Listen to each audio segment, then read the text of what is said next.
aujourd'hui l'exercice 8 du premier livret d'Oscar Peterson.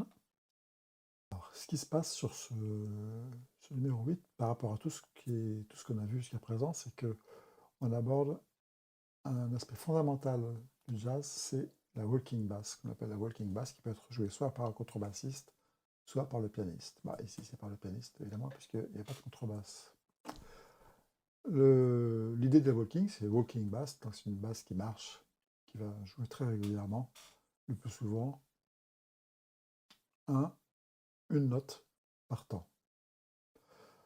Alors, comme je dois aller d'un accord à l'autre, il faut trouver des solutions pour ce cheminement se fasse le mieux possible. Alors, je rappelle sur la structure de ce blues qui est assez traditionnel, c'est l'accord 1, mais sans la septième, l'accord 4, que je peux jouer avec une septième, le 1 sans la septième, et la septième qui est laissée entendre à la mesure 4 seulement.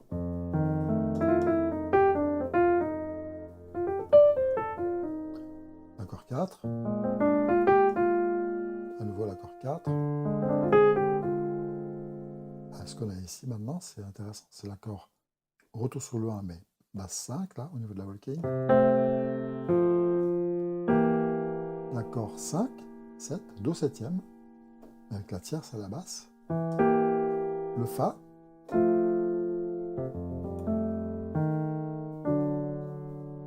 Un accord de Ré qui appelle l'accord 2, Sol mineur.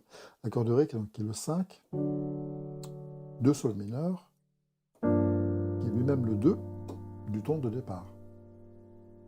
Je reprends ici, Fa, basse Do, Do septième, Fa, Ré, Sol mineur, Do septième, Fa majeur, à nouveau le Ré, Sol, Do, Fa, 2, 5, 1, 5, 7, 1, 6 majeur, 2, 5, 1, à nouveau le 6 majeur, 2, 5, 1. Parlons maintenant des walking proprement dites. Je dois aller au départ de Fa à Si bémol. J'ai deux solutions, soit j'utilise un chromatisme, soit je joue diatonique. Alors si je joue diatonique, j'ai pas la place pour jouer 4 notes. Donc, une solution, ce serait, qu'on entend souvent, serait de jouer le 5e degré avant d'arriver sur le 4e.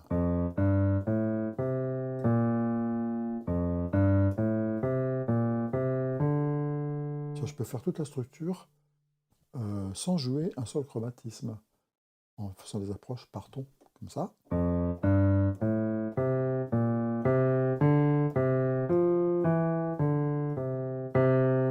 doublant des notes.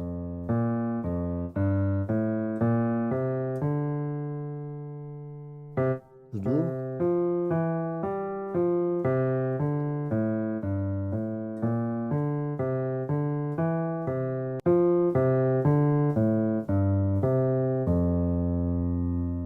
Chromatiquement, j'ai deux choix pour aller de Fa à Si bémol pour monter au 4e degré. Celui-ci, chromatisme entre la seconde et la tierce de l'accord, la gamme, pardon.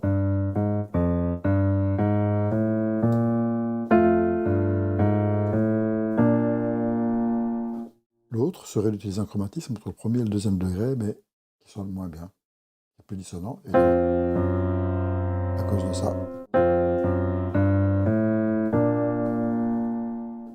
Donc on choisit de passer par la tierce mineure, tierce majeure et la note d'arrivée. Pareil. Pour revenir du si bémol vers le fa, je commence de la même façon, par la tierce mineure, sur la tierce majeure, et comme cette fois-ci, je suis dans le cycle des quartes, c'est-à-dire je redescends du 4e degré vers le premier, bien qu'on ait une quinte, mais c'est le cycle des quartes, et je joue ma fondamentale de fa. Alors, une idée de l'exercice pour travailler ça, c'est de revenir au cycle des quintes, d'enchaîner tous ces accords avec toujours la même formule de basse pour l'avoir de façon plus ou moins automatique, avec des tritons par exemple à la main droite. Fa, si bémol, mi bémol, la bémol, ré bémol 7, etc. L'autre formule que j'ai proposée en passant par la quinte, c'est-à-dire sans chromatisme.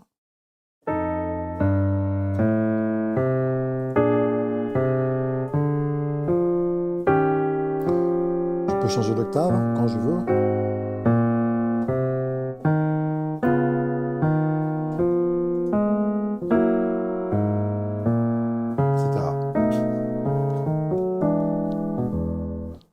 Une chose intéressante, c'est à partir de la 7e mesure. Nous venons de jouer cette formule dans la mesure d'avant, si sur le si bémol 7. Voilà.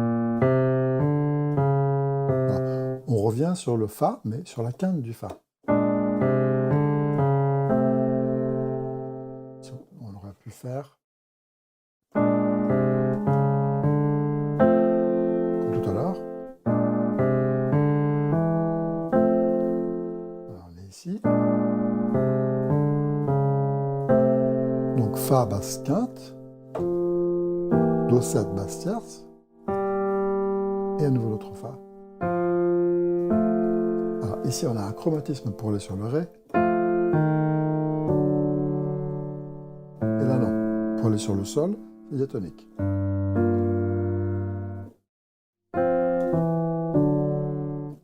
Le diatonique ne passerait pas pour aller sur le fa parce qu'on est sur un blues.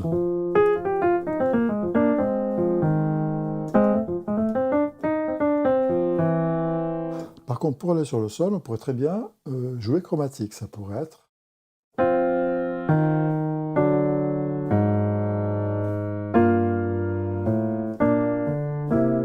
C'est ce qu'on a d'ailleurs à la mesure 11.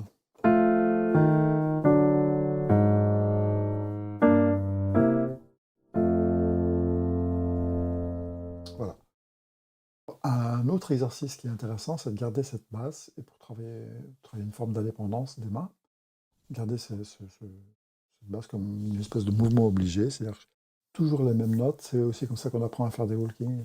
C'est en prenant un walking basique, puis en essayant de la mémoriser. Je pense qu'il faudrait absolument la mémoriser, d'ailleurs, celle-ci. Et une fois qu'on l'a bien intégrée, qu'elle est plus ou moins automatique dans la main gauche, sortir de ce qui est écrit à la main droite et commencer à improviser ou jouer les accords d'une autre façon que celle qui est proposée. Par exemple, je prends juste ces accords, c'est ne pas les jouer sur le temps.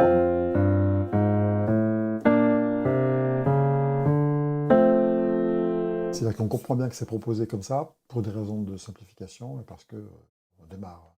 Ce sera de plus en plus difficile au fur et à mesure des exercices. Je peux très bien jouer, par exemple, anticiper mes accords.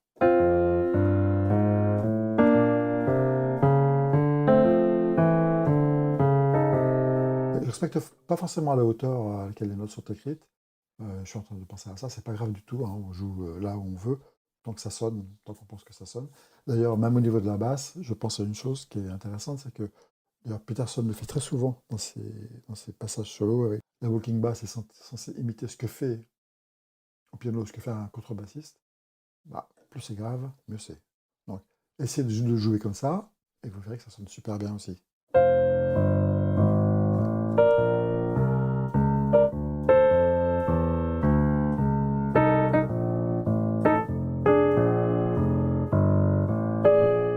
Etc.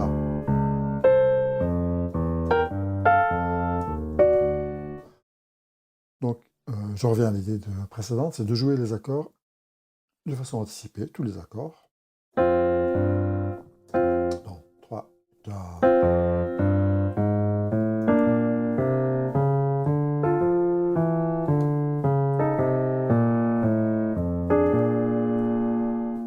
Doublé éventuellement.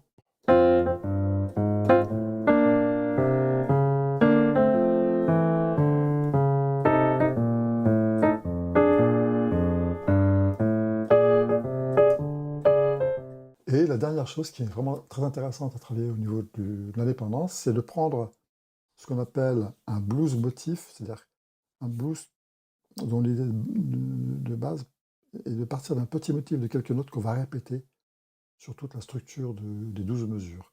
Le plus connu, le plus célèbre, je pense, et le plus simple, c'est C-Jam Blues. Pourquoi C-Jam Blues? C, un blues en Do.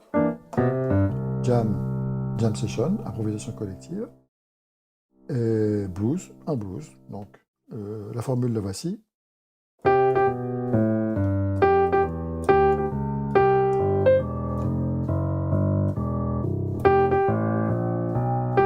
Comme on est en Fa, on va transposer ce motif en Fa et le jouer sur toute la structure de notre walking.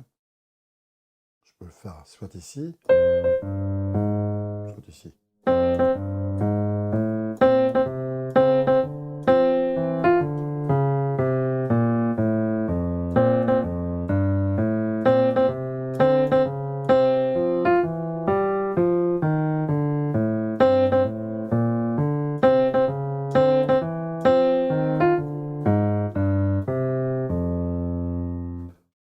Un autre blues motif qui est très connu, qui s'appelle Blues in the Closet,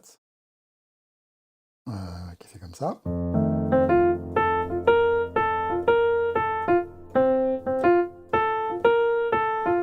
Il faut juste l'adapter sur le si bémol, puisqu'on joue la tierce de l'accord de Fa majeur qui ne va pas coller sur le si bémol. Cette fois-ci, on jouera exactement le même motif mélodique avec un La bémol. Je reviens sur le Fa. Et tout le reste des 12 mesures se joue avec le La.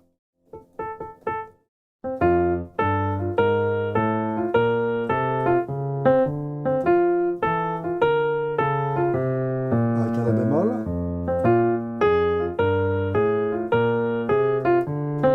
La.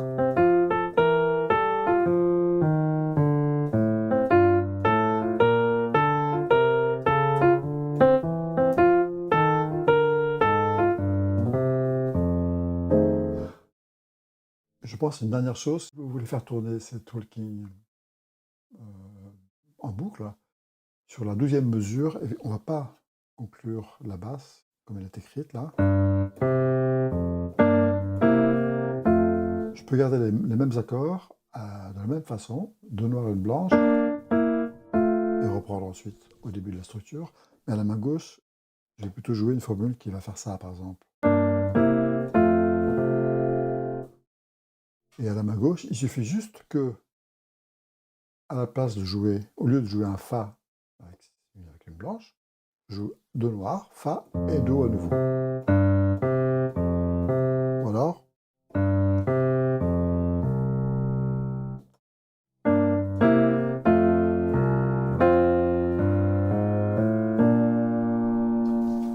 voilà. Minuet 8.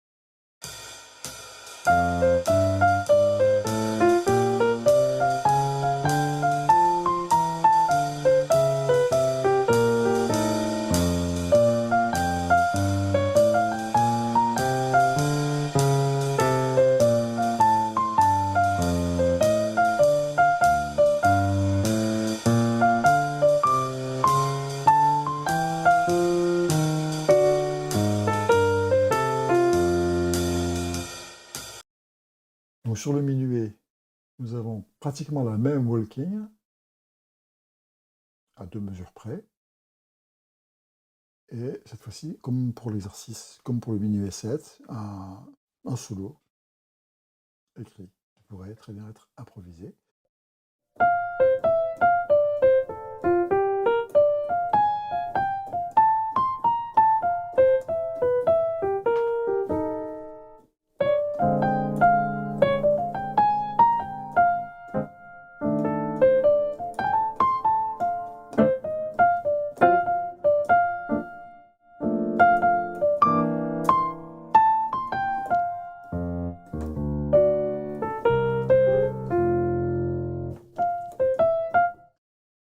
y a également une remarque sur le doigté, parce que c'est pas simple. L'idéal, c'est de trouver soi-même son doigté. Par exemple, je pense à cette première phrase. Il y a deux solutions qui viennent assez vite. C'est soit de travailler sur les doigts faibles, là, sur la main telle qu'il est posée sur le clavier. Je suis obligé de passer par-dessus le pouce pour revenir sur la phrase suivante.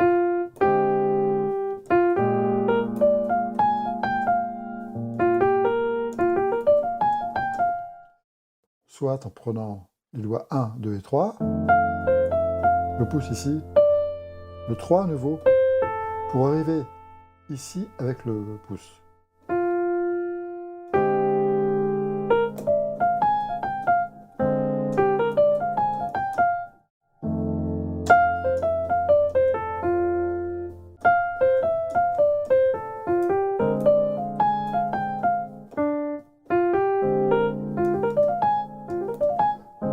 Alors pourquoi? Parce que il faut que je passe de toute façon le pouce pour jouer ça. C'est plus facile de passer le pouce, vous le remarquerez, quand on joue deux notes avant, que de passer le pouce juste après une note.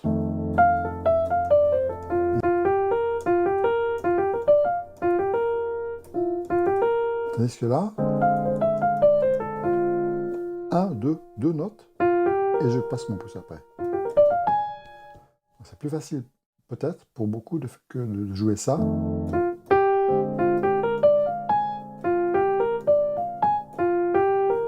Pouce, pardon. Que ça.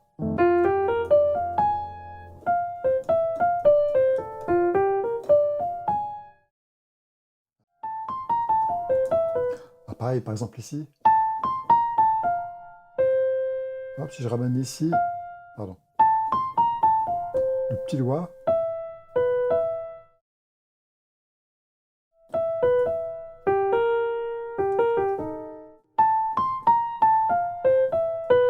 Voilà, je suis placé pour jouer la suite. Je ramène le 5.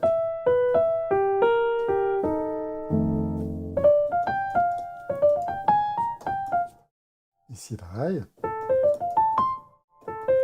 Je passe le pouce après le 3. Ou après le 2.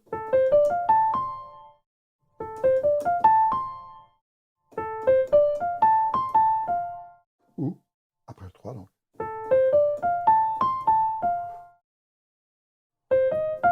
Ah, ici, ne pas oublier de jouer ces notes-là piquées.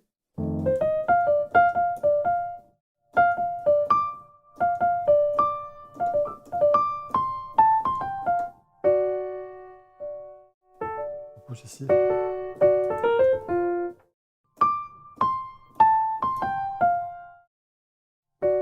Pourquoi? Parce que c'est préférable de jouer, d'éviter, quand on peut, de jouer une touche noire avec le pouce, mais bon, si vous êtes à l'aise avec, aucun problème.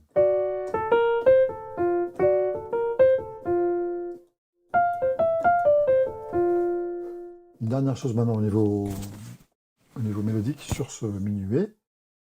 À nouveau un exercice qui est intéressant. Sur un accord majeur, donc.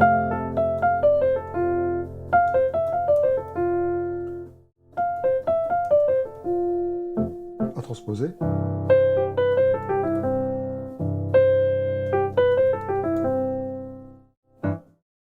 Un peu plus long.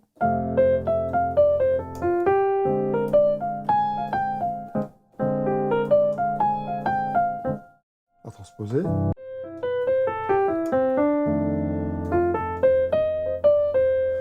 Elle est intéressante cette phrase parce que sur le 4, je joue le 2.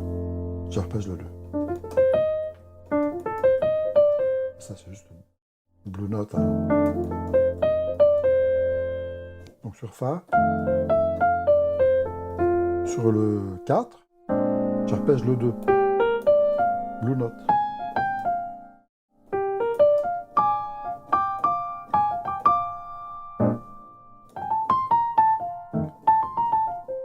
À nouveau, sur le minuet, comme sur l'exercice, je ne fais sonner la 7e dans cette impro écrite qu'à la 4e mesure.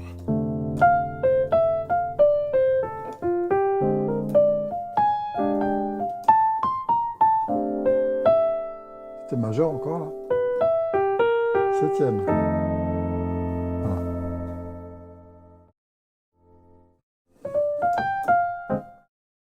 Je crois que j'ai fait le tour des deux. J'ai fait un petit tour du sujet.